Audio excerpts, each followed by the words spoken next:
ഇത് ഞങ്ങളെ ലൈബ്രറിയാണ്. ഇതിനകത്ത് പഴയ ഒരു ടാപ്പുണ്ട്. ഈ ടാപ്പിനകത്ത് 1/4 നൂറ്റാണ്ട് മുൻപുള്ള ഒരു ബൈറ്റുണ്ട്. ചെമ്മീൻ തുള്ളിയാട്ടോ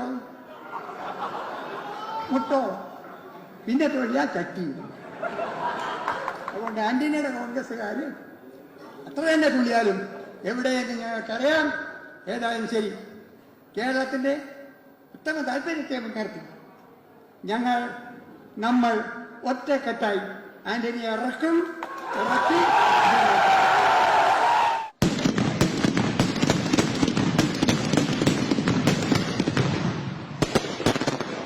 ചിലർക്ക് ഭീഷ്മർ, ചിലർക്ക് ലീഡർ, ചിലർക്ക് മാളയുടെ മാണിക്യം.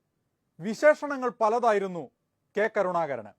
1994 ISRO ചാരക്കേസിനും വിവാദങ്ങൾക്കും തുടക്കമാകുന്നത്. കെ കരുണാകരന്റെ രാജി ആവശ്യം ശക്തമാവുകയാണ്. ചുറ്റുമിരുന്ന് പത്രക്കാർ ചോദിച്ചു, രാജിവെക്കുവോ? വരാൻ പോകുന്നതൊക്കെ എന്തൊക്കെയാണോ ഇപ്പോഴും നമുക്ക് എങ്ങനെയാണ്? 16-ാം തീയതി അങ്ങ് പലരും തുറന്നു പറയും എന്ന് പറഞ്ഞു. കരുണാകരൻ ഒന്നും വിട്ടു പറഞ്ഞില്ല. വല്ലതും പറയാൻ മണി 10 മിക്കവാറും കോളം തീർന്നു. രാജി വാർത്തയ്ക്ക് വേണ്ടി പത്രം അച്ചടി നിർത്തിവെച്ചിരിക്കുകയാണെന്ന് വരെ പറഞ്ഞു നോക്കി. ഞങ്ങള് പത്രങ്ങളെല്ലാം ഇത് അറിഞ്ഞിട്ട് ആരാകണം മുഖ്യമന്ത്രി എന്ന് ചോദിച്ചപ്പോൾ കവടി നിരത്തി കരുണാകരൻ ഒറ്റ ചിരി. ഒരു ചെറിയൊരു മോഡൽ കാണുന്നു. അതിനിടയിൽ പെട്ടെന്ന് ഒരു പൊട്ടിത്തെറി ശബ്ദം. പുതുപ്പള്ളിക്കാരുടെ കുഞ്ഞുഞ്ഞ് കരുണാകരനെതിരെ പൊട്ടിത്തെറിച്ചു. ഇന്നത്തെ കോൺഗ്രസിൻ്റെ ഭരണ നേതൃത്വം മാറണം എന്നുള്ളതാണ്. അതിൽ ഞങ്ങൾ ഉറച്ചു നിന്നുകൊണ്ട് ഞങ്ങൾ മുമ്പോട്ട് പോകും. പിന്നീട് അധികം വൈകിയില്ല. കരുണാകരൻ കസേരയിൽ നിന്നിറങ്ങി. 9:30 മണിക്ക് ഞാൻ രാജിവെക്കാൻ പോവുകയാണ്. പക്ഷേ ഈ ചെയ്ത ആളുകൾ അത് ആവർത്തിക്കാൻ ഒരിക്കലും അവർക്ക് ജനങ്ങൾ അവസരം നൽകിയില്ല, മാപ്പ് നൽകിയില്ല. ആ കാര്യത്തിൽ എനിക്ക് സംശയമില്ല. ഇറങ്ങിപ്പോകും മുമ്പ് പൊട്ടാനിരിക്കുന്ന അമിട്ടിന് ചെറുതായി ലീഡർ ഒന്ന് തീ കൊടുത്തു. താൻ എല്ലാം ഉപേക്ഷിച്ച് സന്യാസത്തിന് പോകണമെന്ന് പറഞ്ഞാൽ ഞാൻ പറഞ്ഞ സന്യാസത്തിന് പോകുന്നില്ല, കോൺഗ്രസ് പ്രവർത്തകനായിട്ട് വീട്ടിലിരിക്കും. അയ്യന്റെ കയ്യിലുണ്ടായിരുന്ന കസേര തട്ടിയെടുത്തു. 20-ാം നൂറ്റാണ്ടിന് കർട്ടൻ വീണു. 21-ാം നൂറ്റാണ്ടിലെ ആദ്യത്തെ നിയമസഭാ തെരഞ്ഞെടുപ്പിലെ വിജയി UDF ആയിരുന്നു. AK ആന്റണി മുഖ്യമന്ത്രിയായി. മതി.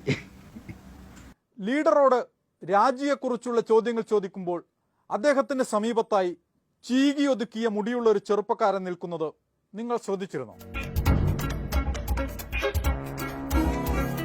ലീഡറുടെ മകൻ മുരളീധരനായിരുന്നു അത്. അദ്ദേഹത്തെ KPCC പ്രസിഡന്റിന്റെ കസേരയിൽ ഇരുത്തി. എയുമായി ഐയുമായി.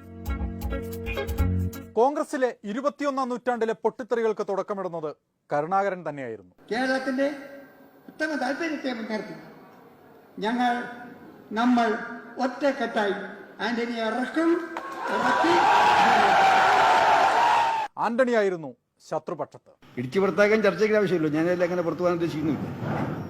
ആ കാലത്ത് രാജ്മോഹൻ ഉണ്ണിത്താനും നന്നായി പൊട്ടിത്തെറിക്കുമായിരുന്നു. ഞങ്ങളുടെ പരസ്യമായ ആവശ്യമാണ് ശ്രീ ആന്റണി മാറണമെന്നുള്ളത്. കോൺഗ്രസ് രക്ഷപ്പെടണമെങ്കിൽ അതേ ഉള്ളൂ മാർഗം. 2004 ലോക്സഭാ തെരഞ്ഞെടുപ്പ് ഫലം വന്നു. പാർട്ടിക്കുള്ളിലെ പൊട്ടിത്തെറികൾ തെരഞ്ഞെടുപ്പിലും പ്രതിഫലിച്ചു. എന്റെ മനസാക്ഷി പറഞ്ഞു, ഇനി ഞാൻ ഇരിക്കുന്നത് ശരിയല്ല, ഇറങ്ങിപ്പോകണം. ഞാൻ ആ മനസാക്ഷിയുടെ കൽപ്പന മാനിച്ചു. അന്ന് രാത്രി വൈകി വിമാനത്താവളത്തിൽ തിരിച്ചെത്തിയ മുഖ്യമന്ത്രി AK ആന്റണി എല്ലാവരെയും ഞെട്ടിച്ചുകൊണ്ട് സ്വയം പൊട്ടിത്തെറിച്ചു.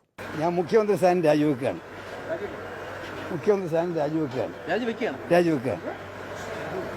ഞാൻ മുഖ്യമന്ത്രി സ്ഥാനം രാജിവെക്കുകയാണ്. അതിനിടയിൽ ഉണ്ണിത്താന്റെ ഒരു മികച്ച പൊട്ടിത്തെറി ഉണ്ടായിരുന്നു. പറയാൻ വിട്ടുപോയതാ. ഞാൻ പൊട്ടിത്തെറിക്കുന്നു എന്ന് കണ്ടപ്പോൾ അദ്ദേഹം എന്നെ സ്വാന്തനപ്പെടുത്താൻ പറഞ്ഞു. ഒരു വീട്ടിൽ നിന്ന് 3 പേർക്ക് സ്ഥാനാർത്ഥിത്വം കൊടുക്കാൻ ഒരിക്കലും ഹൈക്കമാൻഡ് സമ്മതിക്കില്ല. 2004 ലോക്സഭാ തെരഞ്ഞെടുപ്പിൽ കൊല്ലത്ത് സീറ്റ് കിട്ടുമെന്ന് വിചാരിച്ച് കിട്ടാതിരുന്നപ്പോൾ ഉണ്ണിത്താൻ നല്ലോണം പൊട്ടിത്തെറിച്ച്. പത്മജ വേണുഗോപാൽ ഒരു ദിവസം എന്നെ ഫോൺ ചെയ്ത് പറഞ്ഞു, ശൂരനാട് രാജശേഖരൻ പണവുമായി എന്നെ സമീപിച്ചിരിക്കുന്നു. രാജ്മോഹൻ ഉണ്ണിത്താനെ മാറ്റി ശൂരനാട് രാജശേഖരന് സ്ഥാനാർത്ഥിത്വം കൊടുക്കാൻ പണപ്പെട്ടിയുമായി എന്നെ സമീപിച്ചു. പക്ഷേ ഞാൻ ശൂരനാട് രാജശേഖരനോട് പറഞ്ഞു, ഒരു കാരണവശാലും ഈ പണം ഞാൻ സ്വീകരിക്കില്ല. ഇത്തവണ രാജ്മോഹൻ ഉണ്ണിത്താനാ സ്ഥാനാർത്ഥിയെന്ന് അച്ഛനും ഞാനും മുരളിയേട്ടനും കൂടെ തീരുമാനിച്ചിട്ടുണ്ട്. കെ മുരളീധരനെതിരെയായിരുന്നു ആ പൊട്ടിത്തെറി. മുരളീധരൻ എന്ത് നേതാവാ? അയാളെ നേതൃത്വം ആരംഗീകരിക്കുന്നു? കെ മുരളീധരനും തിരിച്ചു പൊട്ടിത്തെറിച്ചു. ഞാൻ ഇതിനെ കാണുന്നത് സ്ഥാനാർത്ഥിത്വം കിട്ടാത്ത നിരാശയിൽ നിന്നും ഉടലെടുത്ത ഒരു വികാരമായിട്ടാണ് ഞാൻ ഇതിനെ കാണുന്നത്. ആ പൊട്ടിത്തെറിയുടെ അവസാനം ഉണ്ണിത്താന് മുണ്ട് നഷ്ടപ്പെടുന്ന സാഹചര്യം ഉണ്ടായി.